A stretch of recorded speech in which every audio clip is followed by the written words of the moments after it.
Hello and welcome to episode 18 of Stay on Target, Games Radar Plus's weekly trip to a galaxy far, far away. With me today are Jordan Farley of SFX Magazine, Chris Thurston of PC Gamer, and I'm Richard Edwards from SFX Magazine. Now, today we're going to be talking a bit about the best characters from the previous Star Wars movies, but before that, a little bit of news, and it turns out that this Friday is a day that will be long remembered. It is Force Friday, because someone has obviously forgotten that September the 4th be with you is not a phrase in the Star Wars universe. It's close enough. It'll do. So we are going to see the toys coming out on Friday. So first look at the toys, so we'll learn a bit about the movie. But also on Thursday, it is a day on YouTube. Yeah, 18-hour live stream beamed from across the globe, which is... 18 hours, 15 cities, 12 countries. They're saying it's like New Year's Eve for Star Wars. Well, I know I'm going to be there watching every single second of it. So. As they go across the world, from Australia exactly. across the west coast of America, people unboxing Star Wars toys. Yeah, I mean, unboxings are very popular online, and Star Wars toys are about as cool as it gets when it comes to toys. So. When it comes to things coming out of boxes. Yeah, exactly. Do you think the response to any of those toys is going to be anything other than, that noise just for 18 hours? Yeah. This is really good. Oh, yeah. I hope no one's massively disappointed. Those are the two noises. That is pretty much the noise of the internet. Anyway, it's okay. And also, the toys go on sale midnight on Friday. So apparently, to celebrate this unique product launch, a variety of UK and Irish retailers are inviting Star Wars fans to line up outside their doors and count down to midnight. Now, inviting, because shops hate people queuing to buy buy stuff. stuff. I mean, as a favour to you, Star Wars fans, you can come here and buy everything if you really must. Yeah. So, I mean, it is exciting. Though, isn't it? I mean, it's going to be cool to see. I mean, we might get a few reveals of characters and things, might we? So yeah, you would imagine so in toys. It tends to be where all the big leaks come from nowadays, like Lego coming out, and it's like, oh, so this character's in this film, is that? Are they? Yeah. It's going to happen. Also, we know a little bit more about the movie. We learned a little bit more about the First Order. Yeah, they've been compared to Nazis going to Argentina. The first time the Empire has been compared to. Exactly. Yes. But it's a nice analogy. I mean, it's basically they've gone there and sort of idolised the Empire and they see Vader as a martyr basically, and they want to continue his plan, his trajectory. Yeah, it's good. It sounds interesting. I mean, it's setting up for a really cool movie, isn't it? It is. Yeah. It actually never occurred to me until I read that how much of like what happens in the final moments of that Death Star could have been completely erased from history, because you've got like Luke's account to go on it, and maybe those two random royal guards who just walk off and subsequently have no role in the history of the galaxy. We don't know that they got off the ship though. No, they probably didn't. They can't. They were probably staying. They didn't do a very good job of protecting him though. No, it's like pretty rubbish. You can leave unless I'm being murdered, then come back. Yeah, I mean, especially Vader's kind of turn in the final moments. Luke is the only person that witnesses that. That can be very easily wiped out of history. Is he an unreliable narrator? Yeah, exactly. Yeah. Wow. Cool. Okay. Well, now we're going to look back on the original movies and the prequels to look at the best characters in the Star Wars saga. Okay, we're going to start off with a character who never speaks a word. Because he is incapable. He is a dustbin. He is brilliant. He is R2-D2, but he's amazing, isn't he? He is. He is. The best thing about him is that he doesn't speak a word, because you can just project onto him everything that you're thinking about a specific scene or a specific moment. And there is a lot of character in those bleeps and bloops. I mean, the sarcasm. Yeah, I think he's the only Star Wars character who's allowed to swear. Yeah, and that is implied, I think, on a couple of occasions. Also, I think certainly in the original trilogy, the way that other characters are written, you know exactly what he said anyway. I mean, it's the same with Chewie. Like, even though he had lines in the script, like you don't need them. You know exactly what he's saying. But I think, the thing that makes R2 work. I mean, he's a brilliant character by himself, but you do kind of need 3PO there to be a foil to that character. I mean, they work perfectly together as a double team. Like, it wouldn't be quite as effective if he was just on his own throughout the whole original trilogy. It's a really effective narrative device as well. So you have 3PO who doesn't understand anything that's happening and doesn't really know what's going on. Now, actually, one of the plot things that I think still works, looking back at the original trilogy, is the notion that 3PO has repeatedly had his memory erased, whereas R2 hasn't. Yeah. And so you have R2 who's just, but R2 seems to refuse to explain anything to 3PO in any kind of detail other than I'm going over here now. Why don't you get it? Yeah, exactly. Come on, and that actually is a really good engine to kind of keep driving that story in a way that you don't feel like you've got exposition robot and plot motivation robot, but that's that's what they do. So but but the character that's built on top of that it works still, I think. And he can do pretty much anything. He is a Swiss Army robot. He is, yeah. Although I think the jetpack was a bit far. Mad. It was mad. I mean, yeah. How do you get the thrust off rockets that small? Indeed, and if he had that, there are lots of situations in other films where maybe R2-D2 might have been jet useful, around. yeah. Presumably they get broken at some point. Yeah. Now, move on to the big, I guess the main protagonist of the original trilogy, Luke Skywalker. Now, he does start off a little bit whiny, becomes the hero, but I mean, you think he's the best character? I've always loved Luke Skywalker's arc of those films because I always thought the whininess was overstated a little bit because he's supposed to be 17 years old in A New Hope. He is the teenager trapped at home. But there's no one who's that obsessed with power converters. But he just wants to go and do space things, and he wants to go off to the academy, and he wants to, he wants Imperial to Academy. Yeah, exactly. And he wants to get out of this farm, basically, which is a very relatable place to start from.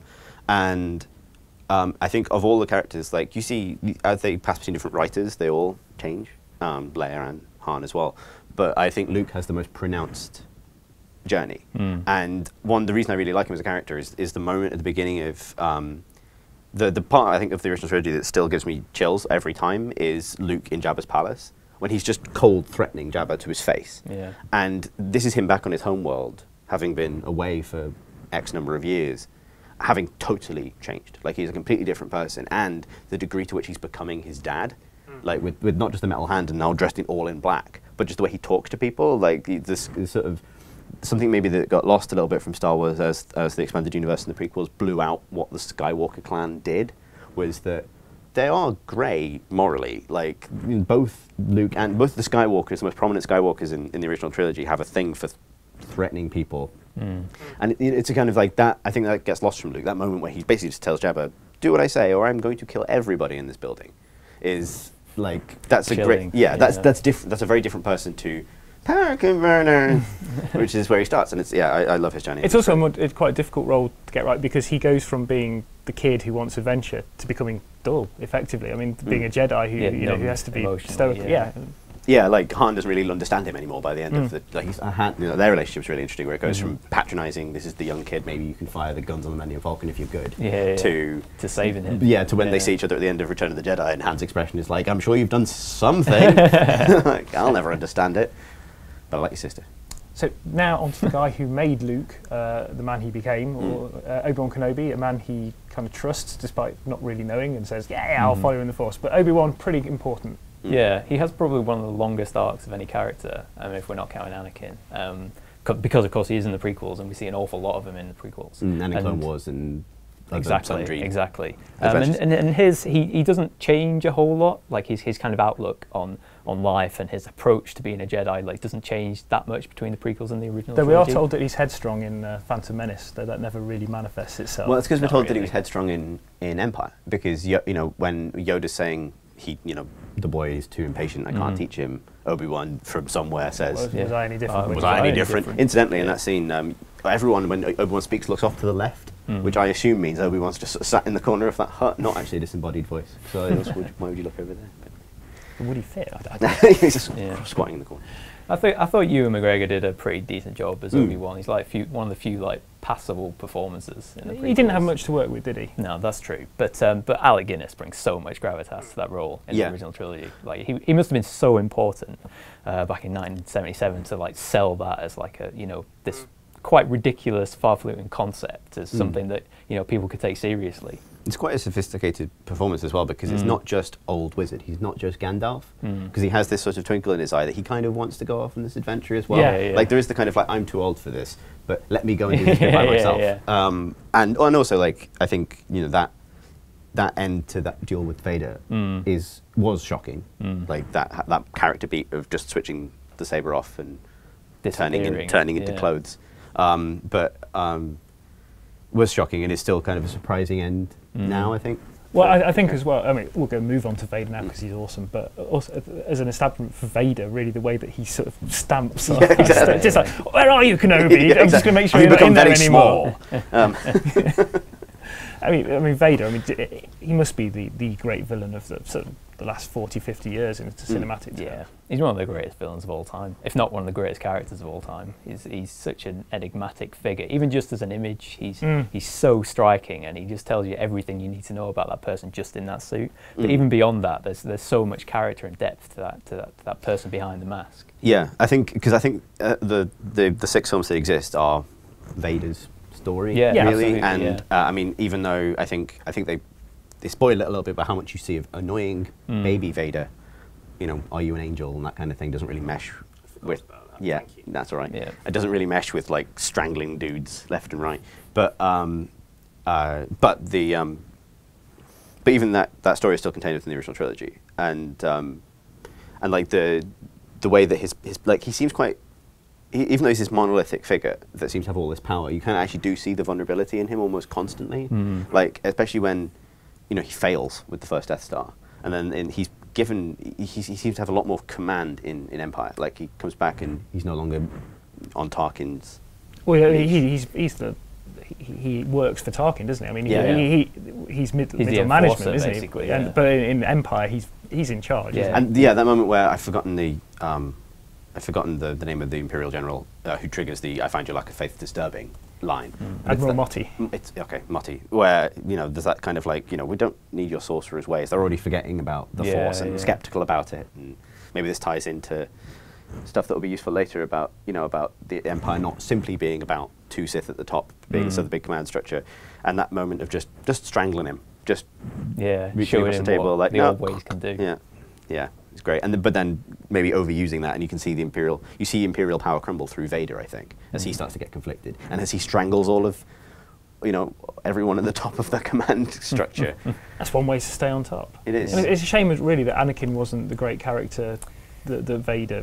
Yeah, it's too simplified. It's way too stripped down. Like, it's just not a very interesting arc. We were talking about this earlier about how little sense Obi-Wan's talk to Anakin and Obi-Wan's in A New Hope makes now. Like, the chronology of it is completely broken by the prequels, because what it implies is that Anakin was older when he met Obi-Wan and went off to war. And I think that's probably the one way they could have fixed the prequels, is have Anakin be too old to train, have him start the prequels at Luke's age. I know it's a bit like backseat writing those films, and maybe it would be too obviously mirroring it, but if the first time you see Anakin he's 17 like Luke, it changes that arc so much. They do try to say that, don't they, in the prequels? They do say that Anakin is too old to start training. But he's 9. Even when he's 9. But I mean, arguably, you could have started the prequels later and basically focused more in the Clone Wars. Yeah, and the Clone Wars were already in progress, and that'd be a whole different discussion. But that's a whole different conversation.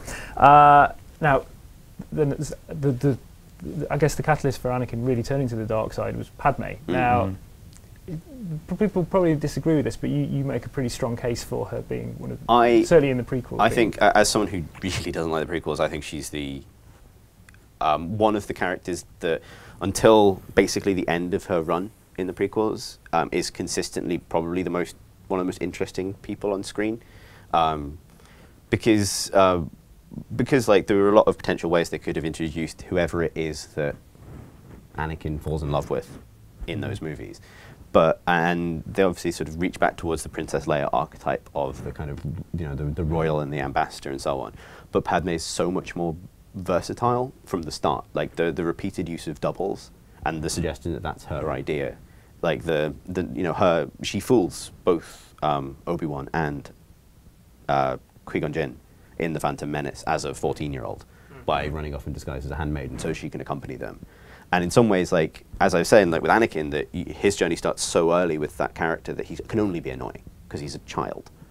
But whereas Padme, you do get her as a teenager, and she has a lot of the same traits as like sort of heroes in fiction things. She wants to get into the sort of the action, but her set of powers are quite different. It's political, and then you see her develop into, I guess, more of a kind of much more practical role in Attack of the Clones. And then there's that little reference. Though she basically takes charge, doesn't she, at the end when they're being attacked by creatures and Geonosis. Yeah, but also the moment at the beginning of Attack of the Clones when there's that assassination attempt on her, and it reveals that she was the pilot.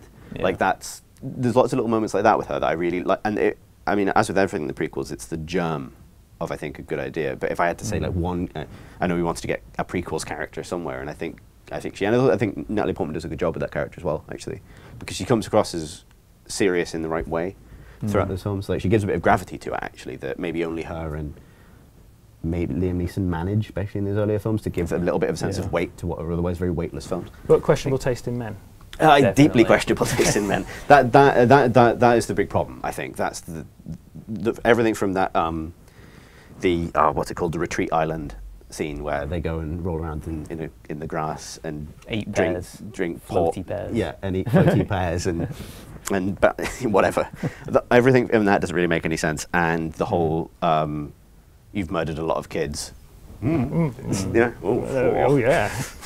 It's stuff, I mean, it's admirable that she's not just a damsel in distress, which is the one thing she's got going for her. But that character arc ends like so badly, so terribly. Yeah, she dies because she's sad. She's super sad, but she's also been strangled a little bit. So, that's terrible. But it's just such a terrible way to go out. Yeah, I think in our hypothetical, what would we do differently for the prequels thing? I think Padme is someone that I'd be still interested to see, but just not like that. Awesome costumes too. Yes. Now let's move on to a pair of rogues, scoundrels. You'd like them. Save the best till last. But Lando, he sort of comes in halfway through Empire Strikes Back, and he's kind of unlike anyone else we've seen before. I mean, there's elements of Han Solo to him, but he's sort of more over the top, isn't he? Well, he's gone legit. That's the thing. Like, he's got a cape now. Yeah.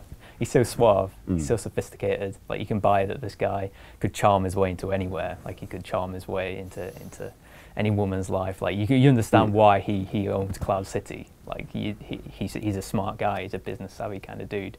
Even though we did lose the Millennium Falcon to Han Solo. Yeah, he's such an interesting foil to Han Solo as well, because he sort of exposes the, like, Han maybe is like a little bit immature in some ways. Like, he hasn't actually really achieved much. He's just sort of running from thing to thing and not settling, right? Still just hanging around with Chewie. Yeah, and like refusing to stay with the rebellion, but then coming back, and there's kind of like, whereas, Lando's grown up and gone legit. Yeah, he's got a lot of responsibility. Yeah. Like, he's in charge of a whole city. And also, I think if we met Han Solo, had to make the same sort of choice as Lando does in Empire Strikes Back. So when we met Han Solo in Star Wars, he would have given them up to the Empire. Oh, definitely. He also probably would have run away. That's the difference. Like, that whole repeated line about Han, that Han runs. Maybe we'll get to that. But yeah, whereas Lando actually tries to make a compromise that's best for his people. And like his best moments are when he's trying to talk back to Vader, where they're kind of like, that wasn't the deal. Yeah. And then just getting shut down by like, but I'm a semi-omnipotent change it that will strangle you to whatever death. I want. Exactly. Perhaps you would think you're being treated unfairly. Yeah. And he does try to keep everyone else safe. I mean, like, he's basically just giving up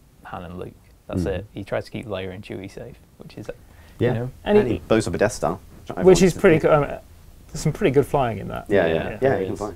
I mean, like all the best characters, he has kind of shades of grey. Like, he's not just a simple black and white character. Like, he's complicated. He doesn't just always. Yeah, his probably like the coolest thing is that he has that contingency plan for like if the Empire screwed them over, where he kind of, I don't know, I've totally forgotten, guy with the Lobot, Lobot the robot. He activates that contingency plan, which is just, I don't know, emerge from some cupboards with guns. And but I hope they only brought 12 stormtroopers, but it does work. Gets them out. And then finally, Han Solo, who for me is one of the two greatest characters in the history of cinema, along with Indiana Jones. There is a connection there. Is there something you'd like to say about Harrison Ford? Oh yeah, I don't have to say it. But I mean, Han Solo, I mean, he's amazing, isn't he? Sorry. What more do you need to say?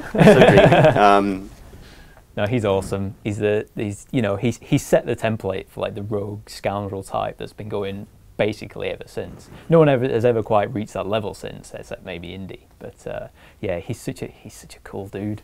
I think it's Empire really owns. I mean, he's cool in Star Wars, but in Empire, he just owns that movie. And he's not in the last half hour. No. He's funny. He's kind of in charge of situations, even when he's not the kind of reluctant hero. He just flies by the seat of his pants, doesn't he? He's a little. I think the thing I like about him is he's a little bit of a dick. Yeah. Like, I think as I've gotten older, the line, I used to think, the I love you, I know bit was like the most awesome thing I'd ever seen. And now I realise that's kind of a shitty thing to say. Like, you know what I mean? Like, because he could have died. He could have died in that carbonite freezing thing. And that would have been his last words, was like slightly putting the ice on someone else's attraction.